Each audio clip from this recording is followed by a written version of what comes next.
Oh boy. How's everybody doing? Good. Doing good? Okay, we get after lunch, and I know they have ice cream sandwiches, everyone is on that sugar, and then we go to data and analytics, and then we say, oh, well, here we go. We'll keep it interesting for you. We only have about 30, 35 minutes, so we'll just jump right in. But let me give you a little context as to what I do. So I have an overly elaborate title, Global Program Manager of Customer Analytics. What does that actually mean?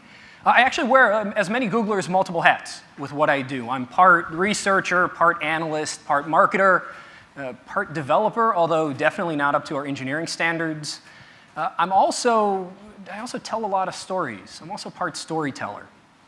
And we're not talking about fantasy or fiction here. What we're talking about is the story of what's happening across individual businesses and individual verticals, industries, entire ad channels, and trying to understand exactly what's happening. Now, the language that we use, all this data, we're familiar with this, but at times it can almost be overwhelming, right? We have so many different systems and so many different metrics that we can look at. But what we really have are not stories, we have individual words. So we might look at something to say, well, how are our conversions doing? Or what's time on site? Or what's engagement? Or how many people do we have following us on a social network? That tells us something interesting, but it doesn't necessarily tell us what we should do next. So it's almost like if I told you something, just picked an individual word and said, the World Cup. And I said, Argentina. Well, okay, that's interesting, but what happens? Should you be interested? Should you care? How do you act based on that information? Now, for a lot of us, we wish that some of these systems, these BI platforms, these CRM systems that we put in, would answer these questions for us. That's the holy grail, that these systems would be in place and tell us exactly what to do. But they're not. So instead, what we get to work on is work with individual advertisers to figure out, well, what are the stories of what's happening? And be able to share some guidance as to what's happening across the broader market. Because if you're not able to use data, then what are you using as a basis of your decisions? So we have one case, just to show you how this problem is, only about 6% of company decisions are actually made using data. Which makes me think that there's more decisions being made for an average company using either alcohol or intuition than any of the data that we have. But if you went to a company and you said, well, what type of company are you? And then it's quick to say, well, we're a data-centric company, right? Because saying that we're an alcohol-centric company doesn't make sense. Now, we don't know what exactly that number is, but I can tell you on the intuition side, it's upwards of 54, 56% of all marketing decisions are just made on how we feel. And these are big companies. This survey was done actually about 350 marketers. So this is a problem. Now, it's not because these companies don't care or respect data, but the question is, how do they turn it into a story? So that's what we're going to cover over the next half hour. Is we're going to talk about, first, a few frameworks that you can use to build these stories with the data that you have. We're going to talk about some of the tools that we have that can help improve those stories. And then we're going to talk a little bit about what some of those plots or those chapters would look like of that story. So if we were sitting down together after this session, you're going to say, okay, well, what do we want to write about? What's interesting? I'll give you a few ideas, just some good starting points. Now, of course, with every presentation, there's a lot you can add about your own business, what your business strategy is, where you want to go, who your customers are, who your competitors are. So we don't want to write that entire story for you.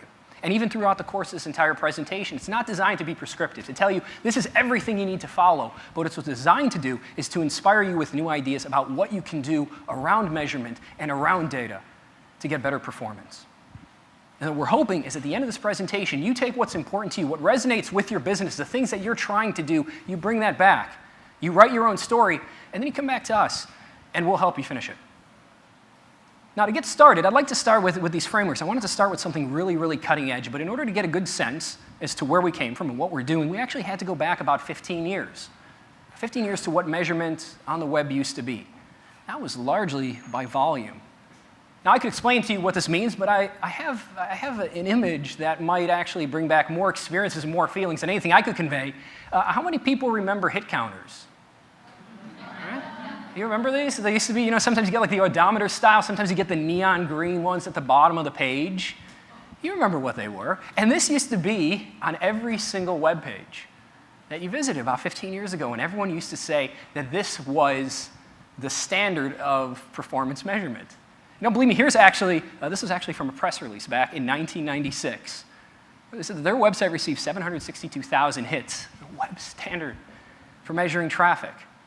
Now think about this for a second. Somebody comes into your office, and maybe they're interviewing for a role, and you say, well, how do you judge marketing ROI? And they say, well, I looked on your website, I didn't see a hit counter there. You know, what are you going to do? You know, I'd kick that person's ass out of my office and be like, "What? Get out! You're clearly not involved with things, right?" And then people come in and be like, "Well, what's happening?" Can you believe that he wants to go and just measure some arbitrary number that's just going up and saying, "This is how we're going to measure ROI"? It's ridiculous. We've moved past that. We're better at making decisions, right? But here's the problem. Then you're going to turn around and you're going to load your social media dashboard and do the exact same thing. And that's the problem with measurement, is that sometimes we go after the story that's easy, right? And that's the foundation. There's a joke about companies in Silicon Valley where 3 guys go out, they open up a bar, 1 million people attend, nobody buys anything, and the bar is declared a success and given a $2 billion valuation, right? Because it's easy, because we look at this volume and we say, you know what, we don't exactly understand what this volume is worth to our business. We don't know how to translate it. The same with social media, but how can volume be a bad thing? We just have to figure out how to convert it and how to monetize it. And you put a bunch of smart people in the room, eventually we'll figure this out, right? But that's a strategy. And it's almost like a socialite strategy, where you're going out every night, you're getting dressed up, you don't know exactly what you're trying to do. You just figure that if enough people see you, that opportunities will come your way, and you'll be successful. And then the pinnacle of your business is more or less getting a reality TV show, marrying Kanye West, even though you provide nothing of any value. We can move past that, and we did, and we said, you know what, we can do something better. Instead of just going out and measuring how many times we go out, what if we went out with a specific goal? Like, what if we went out and we said, I want to meet somebody, or I'm going to get a phone number, I want to get a date, I want to find a spouse, whatever it is. Relationship metaphors work wonderful with this. And then the only difference is we're going to put it more around people spending money. So we're going to set these conversions, these goals around people that are booking travel or buying our products. And that's wonderful, and that's what we've been doing ever since. Is that we set these goals, we set these conversions, and then we set targets and we optimize as much as we can to get the best performance. And that's not a bad thing to do. The problem, though, is that it doesn't answer all of our questions. And we're finding other opportunities. So for instance, we had someone come to us on the education side to say, well, are we actually measuring the right things? So on the education side, some of you may be aware that they track leads, how many people are interested in a program. That's what they use to optimize. That's their conversion. What we found out through a study was that the average person is going to fill out that lead, that metric of success, for 3 or 4 other competitors before they decide. So that means only about 25% of their conversion data is actually helpful in terms of optimizing and bringing more people in through their doors. There you have the case. How many people have asked this question with mobile? Say, I'd love to invest more in mobile, but the conversion rate just isn't there. How do we optimize? How do we get it up? It's a tenth of it. I'd like to invest, but I'm doing these CPA calculations and they don't make sense. So what do I do? We all know, when I was looking at people before this session, I saw how many people were on mobile devices, and it's kind of funny. We have our mobile device here, and we're like, oh, we're using it for everything. Should we invest more in it? Nope, can't prove that it actually works. Well, how do we do that? How do we answer this question? So the other one, what happens if there's metrics or signals that could point towards the overall health of your business? So here's an interesting study. Bain came out with this a couple of years ago, where they found out that over the course of about 5 years, 50% of your customers will abandon your business and not come back. They're lost. Which means you now have a smaller market to go after. But usually those problems, we don't think about those if we're just focusing on acquisitions, right? What we're focusing on is just more people, more orders, not the service and support that comes afterwards.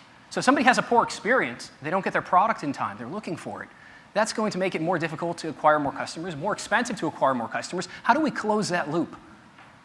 Now the problem that we run into is that all of this is caused by just looking at this individual interaction, knowing that there are, and usually for retail, about 3 or 4 interactions that will happen before somebody converts, and usually there's going to be things that happen afterwards, and what we're doing is we're focusing entirely on this step into saying all we care about is the stage where people spend money.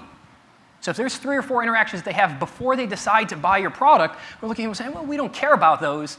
We want, what are these? Are these the brand keywords that we want to buy? We got the request, like, buy as many brand keywords as we possibly can.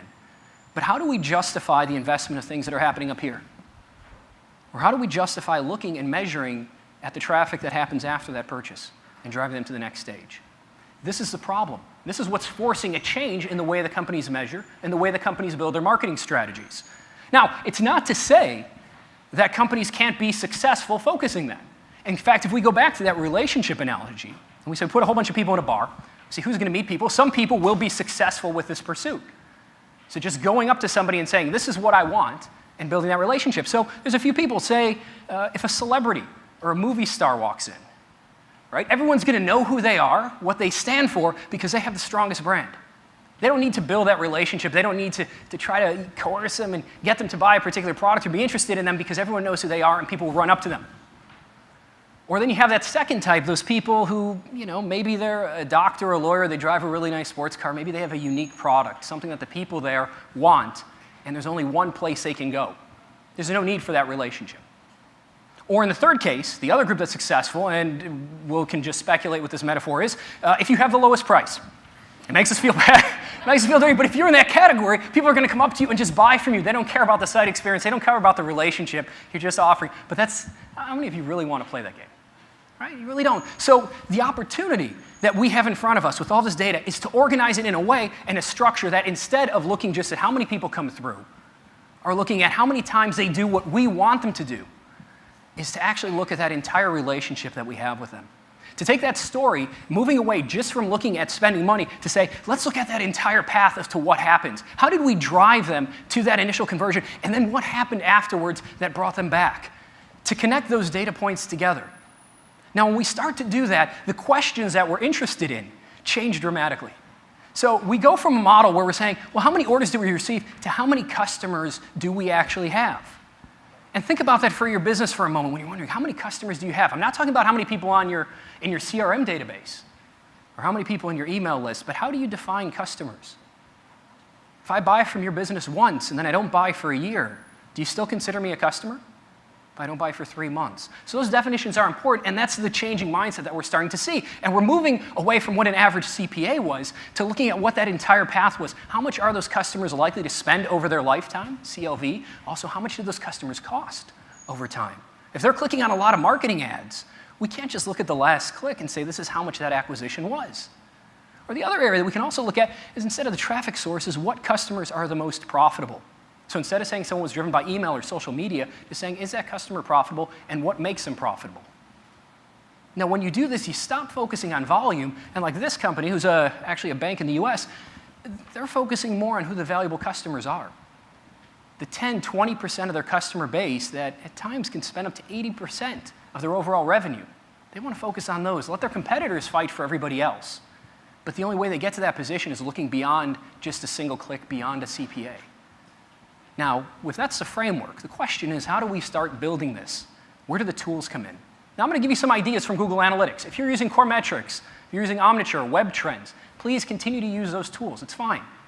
But just don't miss out on these opportunities. We'll cover it within the context of GA because it can do some really awesome things. If you want to use your own platform to measure, that's fine. Just make sure you can do these things and have these connection points. And the very first one is, if we really want to get to this stage where we can understand the customer journey, we have to be able to build the customer journey. So this is a starting point with a really ugly product name called multi-channel funnels. We released it a couple years ago. What we'll actually do is be able to piece together 5,000 interactions. So an individual customer, 5,000 of the interactions that they have with your business over a 90-day period. We'll give you that complete story. And not just on the channel level where we tell you that they came directly to your website or they came from an email, but all the way down to the keyword, the campaign, the display ad, the placement. We'll give you that granularity, how they interact, how often they interact. We'll capture 100% of clicks regardless of where they come from, even if they're not on a Google network. And we'll add on to it things like YouTube impressions, so you can see if people viewed your ad and just didn't click. Or display ads, if people actually saw a display impression, we'll tell you where they saw it and how often they saw that impression and on what site. So we'll add that all in. And then we're going to go a little bit further. And we're going to say, well, we know there's things that are happening off the website. Someone may be walking into a store, somebody may be making a phone call, somebody's spending anything that they're doing to spend money. We actually now have, through a tool called the measurement protocol, where you can take these informations, these interactions, and send them directly up to the customer path. So if you send somebody a catalog, or somebody walks into your store, or they call up over the phone, you can join that with all of your other digital data. So it's not isolated to say, this is what's happening on your website. You can now turn these paths to say, this is what's happening in your entire business. These tools are entirely free, and we're even going to go a little bit further to say, well, we would like some context. Instead of just being honest people, can you give us any sense? So we're going to integrate information such as gender, age, interest and affinity categories. Everything that we use for targeting on the display network, we're now going to integrate directly into these stories, not only to give you a sense as to what people are doing, but start to tell you who they are. Now, we have a pretty rich story here, And we can do a lot with customer measurement, but you can also do some things on your end. So for instance, when customers identify themselves by logging into your site, by making a purchase, or by clicking on a unique email link, we can actually use it to start to tie together that ID. So we can't take any PII in, but we can take that ID in and assign it to that customer path. So if you have a customer named 12345, and that's what it is in your CRM database, we can integrate that directly with the path. So you can see it one-to-one. Now what this also does, and I know there was a question earlier which we'll cover, this also enables cross-device reporting. So as people identify themselves, if they log in on their desktop and click on an email on their mobile phone or their tablet, we can actually join those paths and those stories together. When you have that, the last piece that you can bring in is now that we have a unique identifier for what those customers, who those customers are, we can take any dimension that you have in a CRM system. Something simple as a spreadsheet, right? You may have what their customer lifetime value is, the total cost, how long they've been a customer, RFM, recency, frequency, monetary value. You can take all of that and bring it directly into GA. And be able to merge it one-to-one with who they identified. And what that turns into is we have now taken an analytics platform that looked entirely at conversions and now move them all directly to customer-centric measurement, where you can look at the people to come in to say, who are these people? This is a powerful tool and a powerful framework, and now I want to get a little bit into those plots. Well, what can we do with this? Because we've gone from having a lot of data to having even more data. Well, what do we look at? What should we do? So we have a few opportunities, things that are worth considering, and the very first one is for a marketer, you generally have 3 roles. You can acquire new customers, you can upsell your existing customers, you can retain your customers. We're going to touch on some of those. We're going to start with acquisition. To actually go through there and to say, we're going to understand and invest in the best sources for new customers. If you don't want to do the work on the analytics side and you're just curious to say, well, what channel is going to bring us the best customers over time? There was a research study that happened to find out that it came from paid search. Now, this is public too, as well, if you want to take a look at it.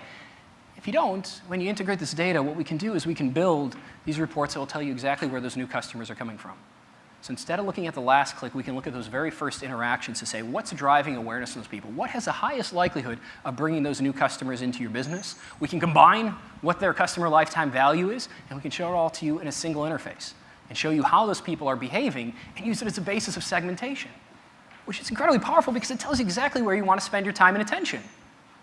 So we can reach those very first introductory stages. And that's a great part, but then it raises a question to say, well, if people are going through multiple interactions, how do we develop a marketing mix that respects that? Right, so what do we do about people in between? How do we develop those relationships over multiple interactions? There's a study we did. Many of you may have seen it. It's been out for a little bit over a year now. But it's on the Think website, where we actually took a look at how different marketing channels help to drive consumers through the funnel. So what you see here all the way on the left, where you see display, these are channels that are very far from the conversion. So if you were to look from a last click perspective, these channels would look like they perform poorly, because that's not exactly where they are. So things like display, we found out that if 4 customers actually click on a display ad and eventually go to buy, only one of those will actually convert off of that display ad. The other 3 will convert off of a different channel. So we interpret that by saying, well, that's a higher CPA we don't want to invest. But that's exactly where we want to invest if we want to start driving people all the way through the funnel. We can't just cut it out and say people will find us when they're ready to make a decision. We need to figure out where they are. Now, we have this information. It's public. You can also segment it by vertical and by geo to get a better sense as to where channels fall. Or within tools like analytics, we can specifically tell you where your individual marketing channels fall in the entire path. So are you reaching customers, or are the only keywords that you're investing in all the way down here? And I say keywords because we can do this on the keyword level as well. So instead of looking at broad channels to say we need to invest in display to reach people upper funnel, we can actually generate something similar to this. Now, this is a fictitious company. Hopefully no one's bought the domain and put something up there. But what we actually see is we can see how keywords drive demand to different parts of the funnel. So we can see how things like holiday gift ideas may be someplace that people will start when they're just trying to figure out what they want. And then they get closer to say, is it even a good gift idea? And how do these companies compare? And what are the reviews? And then all the way at the bottom, we all usually see coupon codes right before someone's ready to make a decision. And we can tell you what that breakdown is. And what we see most advertisers do is that they say, well, what we're going to do is set different CPA targets. So we're not going to treat these terms that are really high upper funnel exactly the same that are ones really bottom funnel. So maybe sometimes they'll take 30% less as CPA there, give that a 30% higher target, and they'll adapt. Or if they really want to go all out, that's where attribution comes in. right? We have tools built into GA. We just acquired odometry. It's to give you that specific weighting across each channel, across each interaction, to tell you how much it's worth and how incremental it was in driving that next conversion.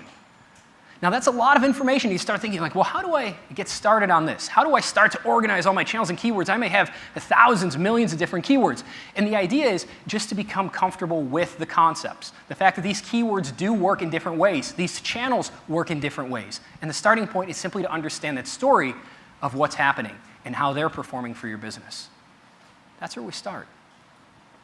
Now, the next area that we want to explore, of course, is how do we develop these individual marketing channels to their strengths, instead of forcing them all to be almost like a last click. Now, we see that with display ads. So most display ads you come across are built to be very action-oriented. They have things where they'll say, buy now, here's a strong promotion. Some of them jiggle on the screen, which annoys the hell out of us. That's because display ads were designed to drive people to convert. But we actually found out, and there's some academic research supporting it, that display ads actually have a different role. In fact, this is one team out of Wharton and Carnegie Mellon where they found out that display ads actually have a significant impact on consumer behavior early on, during that awareness stage or even before a consumer enters into the purchase funnel. That's where they found out that display ads perform best.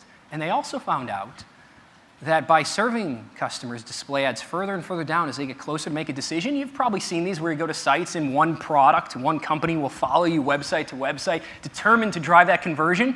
And I actually found out, as much as what we suspect, that if you go further down with display, it actually pulls people out of the funnel. Makes them less interested. Makes them feel like they're being stalked across the web.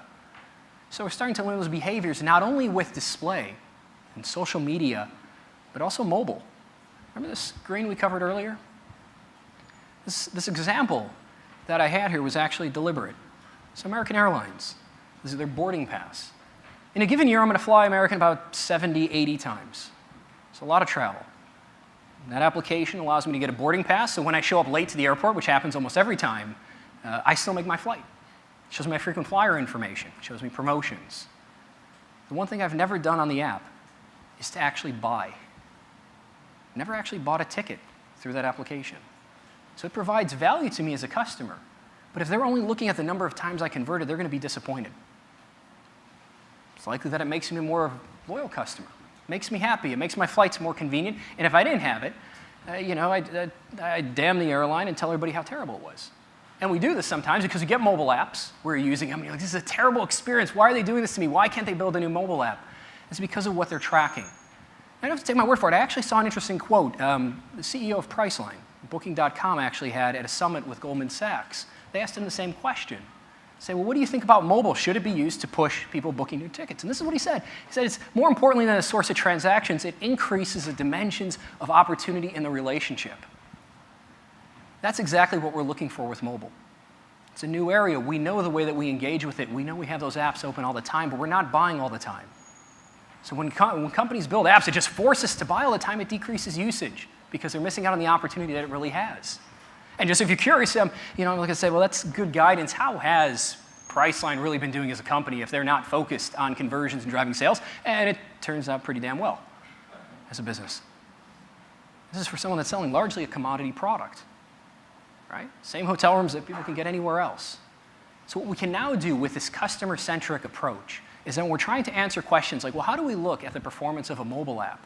We can actually run a segmentation to say, how are customers using our mobile app versus those that aren't? So what we can do is in that spreadsheet I showed you, we can actually upload to say, well, have we identified this person as actively using our mobile app? They participated in a campaign that we know. Have they registered on the app? Have they provided their email address? And then we can compare what their performance is against those that haven't. And we can actually form the basis of a control test to say, do these people engage and buy more frequently, visit our site more often, stay longer as a customer, instead of saying, how do we drive these people to buy more through this device? Because we're talking about conversion rates where they are. That's a monumental challenge just to push more people to buy versus looking at what difference it makes to your business. And that's the last plot line that I want to cover, is how do we actually pay attention to the signals that customers are offering? So as these are going through these journeys, they're sharing a lot of information. The products that they're interacting with, the marketing channels they're coming across. It's more detailed than just a one and done. So I'll give you an example. Say this was my conversion path, how I was converting through 3 interactions, and they decided to buy one of your products. Now, if you're looking at last click, how many people here would look at this ad interaction and assign that cost to me? It says 25 cents, maybe a brand click. It's all right if you do. That's how most people are doing it in the market. That's fine. But they'll say, this $2 click was wasted. This $1 click wasted. The 25-cent click got them to convert. And the request is, well, how do we get more of those and maybe turn off these because they're not driving the same way? When we change the way that we're looking at this, now we can look to say exactly how much my cost was as a customer. So my overall cost is $3.25 at that point. You can even aggregate this over a lifetime. And that might be fine. That may be very profitable for your business. How would you compare my performance against someone like this? Instead of going 4 interactions, they're going all the way down, and they're taking quite a bit more. It's more expensive to your business. But from the perspective, it'd be very easy to look at that same customer and say, 25 cents, that's how they converted, that's where we want to invest. Now we can look at how customers are different based on how many marketing clicks they come across, and we can also make decisions to say, if we expect the average customer to convert after 3 or 4 interactions, that's when we want to give them the promotion. That's when we want to change our behavior. And in some cases, we could even say, you know what, instead of giving them the offer at that 4th, maybe we're going to put them on a negative remarketing list altogether and not invest in them anymore because it's not going to be profitable for our business. That's what this customer style story allows us to do. And I'll tell you, it happens too, even with website content. So I'll give you an example. Jack Spade. If you go to their website, this is the experience that you get right away. Be a joiner, join our mailing list, get 15% off. I'm on their mailing list at least 15, 16 times. Why shouldn't I be? They're going to give me a coupon and a promotion. It's not actually driving anything incremental. It's giving me a discount. It's okay, so maybe some people are waiting for a 15% off rate. I'm sure a lot of people are just going because they're offering the coupon. Why wouldn't you take it? So you'll know that if you put a period in your Gmail address, it actually qualifies as a whole different email address and gets dropped into the same box. That's the way it works, right? And you wonder, you'll say, well, how complex are these paths? Is there really enough opportunity? So here's some paths of a retailer. So how many interactions with their customers? So we think that there's only 1 or 2 paid search interactions and they convert. There's some people that go a lot. Take this path all the way here at the top. Someone goes from a referral, like an affiliate program, to 9 paid search clicks, another 4, another 8, another 6, another 9, another 3, 1, 6, 8. Now do the math in your head as to how much you're paying for those clicks. Now think for a moment, did you treat any of these customers differently at any time across the stage, even though you have that information for your business? If someone came through and they were clicking on some really expensive ads, paid search, maybe they were display ads, maybe they're coming from affiliate programs, how did your business respond? Right? Some company systems do respond. And here's an excellent example of one company that I almost find inspiring. They said they actually build systems too that look for times where customers are unhappy with their products. It's that retention part of the funnel.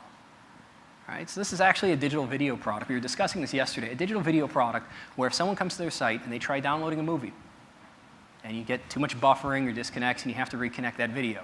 Now technically it's a conversion. You bought a video. But they actually go a step further and say, you know what? Because you're having a bad experience, the likelihood that you're going to come back and be a customer again is pretty low. We're going to lose that opportunity. Our market's going to go smaller. So instead of having to wait for you to complain, what we're going to do is actually go out and give money back to those customers. It would absolutely hurt the conversion numbers. It would hurt the revenue. But long term, it makes sense. For context as to who does this is actually Amazon. So we have that ability now, not only looking at those individual conversions, but actually building out those paths to say, at what stages are customers unhappy? So setting goals, not simply to say spending money, but looking to say, well, what happens when they cancel an order, and how can we predict when that stage is going to occur? And we can respond, and we can say, people are coming in and they're searching for Find My Order. How do we respond differently? We can now do that because we're paying attention to it as opposed to saying, how do we get them to buy again? Which they're not likely to do. And then there's even the cases to say, well, customers are coming through. How do we even know what they're going to do? So say this is someone brand new to your site. You've never seen them before. You don't know their behavior. Like, do we pursue this person? Are they going to actually convert? Are they just wasting our time? Are they a competitor? Are they a bot? What do we do? This is where we come in to add a little bit of machine learning magic to the mix. So as these customer paths develop, as these tools develop, and we bring more and more data sets into the mix, we're going to help you make smarter decisions. So this tool in particular is called Smart Lists. It's built into Google Analytics, and what it does is incredibly powerful and really, really awesome. What it's going to do is it's going to look at this entire customer path. It's going to combine 200 different variables about where they came from, what devices they're on, how they're interacting, other dimensions that you upload. And then it's going to make a prediction to say, based on the behavior, not the affinity segment, not the matched market, the behavior, do we want to reach that person? And it'll manage that list for you and begin engaging customers in that way. And all it takes to do to turn this thing on, this is how simple we made it. You just click the button. It's enabled. So those are the plot lines. Those are some of the stories. But the larger framework, which you have to decide for your business, where the opportunity lies, is what type of strategy you want to measure against. Right? You can do the volume. We're going to look at the page views, the unique visits, the ideas of engagement, bounce rate, the social media metrics. You can do that, and that's fine. Or you can move and you can stay in the conversion-centric world where you're looking strictly at every order. And every day when you come back into the office, trying to fight for more of those orders. You can be successful with it. Or the awesome power of being customer-centric, where you can look at recency, frequency, the lifetime value of those customers, how they develop, and taking every interaction they have with you over digital to respond and to build a better experience. And then to be able to prove the value of what you're doing. My choice is try to focus on the customer. Do what makes them happy, build that long-term relationship. Find those that matter. Track the metrics that matter with them. 100,000 different metrics in Google Analytics alone that you could look at. We even showed some of them at the beginning, and that slide was built to be overwhelming where you're looking at this like, what do I focus on? It's the same thing we see on analytics. So instead, focus on those things that matter. How many customers do you have? How much do they actually cost across their entire path? How much do they spend over time? Who are they? How often are they likely to come back? And then iterate on opportunities. You don't have to go back and tear up your entire business and say we're changing all of our measurement overnight. But start moving in that direction. Start with capturing the right data. Start with building that entire customer story. As much information as you can capture, online, offline, impressions, video views, all of it you can bring right in. We can integrate it, identify your customers, and build those joint conversion paths, those cross-device paths that'll let people know whether they're going from mobile, tablet, desktop, back again. And then build from that. Build those individual stories to say, you know what, we may not be able to shift to CLV right away, but let's see if we can build a better mobile strategy and we can understand how people are interacting with our mobile app. You go through, you don't find a difference between people using your mobile app and not. There's not enough value for them yet, and build towards that. Then expand and explore and to say, can we move the needle on new customers? Can we build a full funnel path so that people do convert more often and we can actually acquire them? And then you can work on the content strategy to say, how do you start developing your content so that everyone's happy with what's going on and that you can respond to what the consumers are giving you? Build that story. Then come back, anxious to know how it goes. We'll support you with more products, tools, and ideas. And everything we covered as well, all the resources are right here. The very first article, Customer Journey to Online Purchase, that's the benchmarks we discussed, where different channels fall. And by the way, we may just send these out because they're case sensitive. The second one is actually a book by a Wharton professor, Pete Fader. The basics is a quick read, probably an hour and a half, 2 hours. It's available on your Kindle as well, where he talks about those ideas of customer centricity and moving your business from a strategic level that resonates great with C-levels and CMOs. This is an article. A lot of this presentation content we put in an article on the Think website. The very last one is the nitty-gritty technical details. That's setting up this thing called Universal Analytics, which allows you to track offline conversions, allows you to track individual customers, allows you to track cross-device, and allows you to bring in your CRM dimensions all in one place. Contact information on the bottom. If you ever need an email, it's nhoyne@google.com. Just make sure if you have your account teams that they stay in the loop because they're always confused as to what's going on. But we love these conversations. We love these stories. So thank you.